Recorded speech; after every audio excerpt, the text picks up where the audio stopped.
The Appalachian Mountains, a sprawling, ancient wilderness stretching across the eastern United States.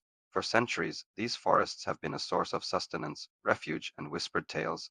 Communities here are tight-knit, bound by shared histories and a deep, almost instinctual, understanding of the land. But even in the most familiar woods, there are shadows that defy explanation, things seen in the corner of your eye, sounds that don't belong, and creatures that aren't quite right.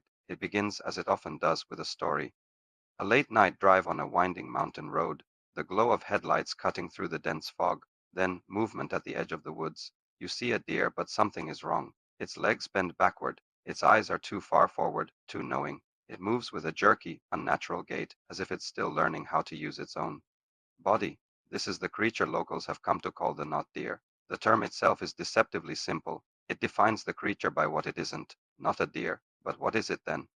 Descriptions vary, but common threads weave a tapestry of unsettling characteristics. Witnesses speak of joints that bend the wrong way, a predatory stillness, and an unnerving intelligence in their gaze. Some reports claim they have too many joints, or not enough. Others describe a face that is disturbingly human-like, or a body that seems to contort and stretch beyond the limits of bone and sinew.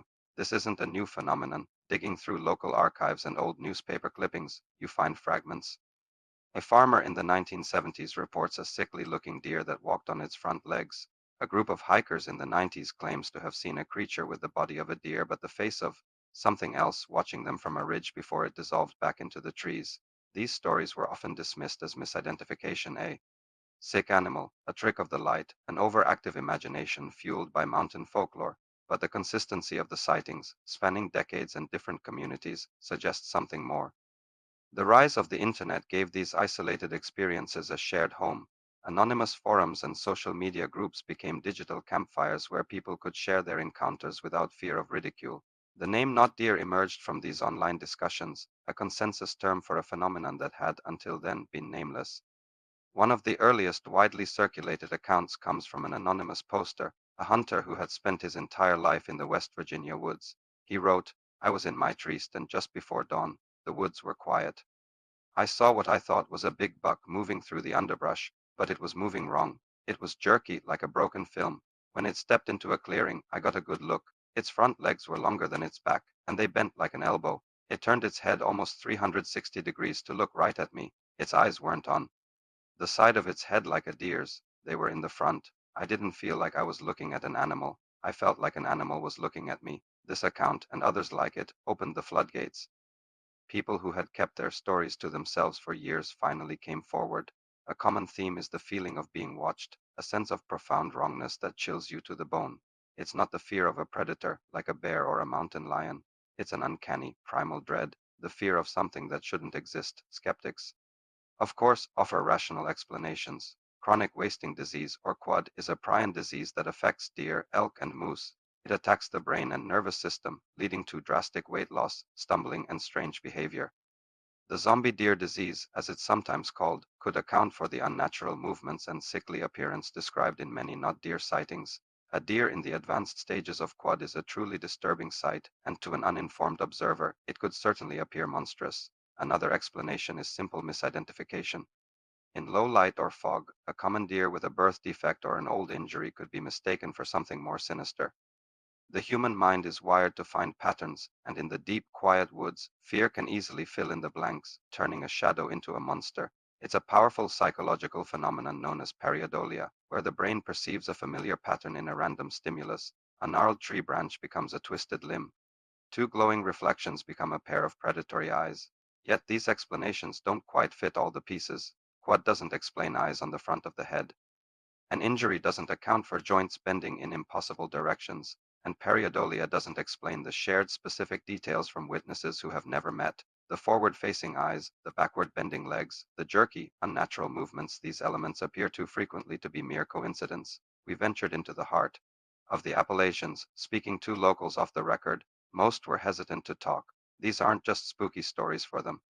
They are a part of the local reality, a warning to respect the woods and what lies within. One elderly man, a retired park ranger, agreed to speak as long as we didn't use his name.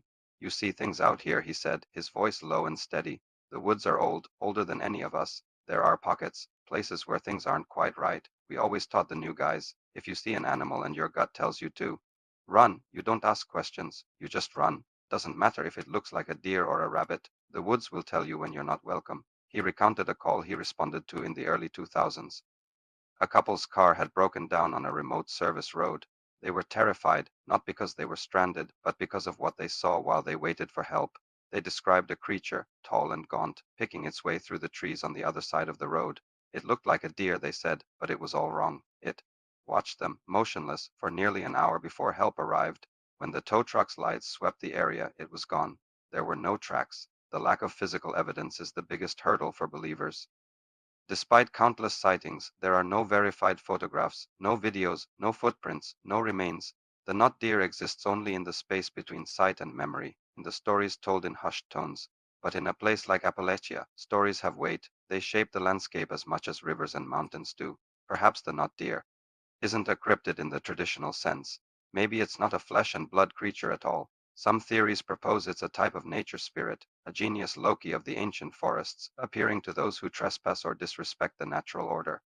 Others suggest it's a shared psychological projection, a physical manifestation of the deep-seated anxieties associated with the wild, the fear of getting lost, the fear of the unknown, the fear that we are not the masters of this world. One of the more unsettling theories connects the not deer to something called a glamour. In old folklore, a glamour is a spell of illusion, a trick played on the eyes to make something appear as something else.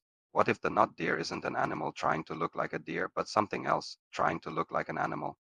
A poorly constructed disguise worn by a being that doesn't understand biology, that only has a vague idea of what a deer is supposed to look like. It gets the general shape right, but the details, the joints, the eyes, the movement are all wrong. What is it hiding? And why? Whatever the truth may be, a neurological disease, a trick of the mind, or something else entirely, the story of the not deer touches a nerve. It reminds us that there are still mysteries in the world, that not everything can be catalogued and explained. It speaks to a primal fear of the unnatural, the thing that mimics the familiar but is fundamentally alien. It's a modern folktale born in the ancient woods and nurtured in the digital age, a chilling reminder to look closer, because sometimes the most terrifying thing isn't the monster in the darkness, but the one standing in plain sight, pretending to be something it's not. Thank you for joining us on this exploration. If you have your own stories or theories, share them in the comments below.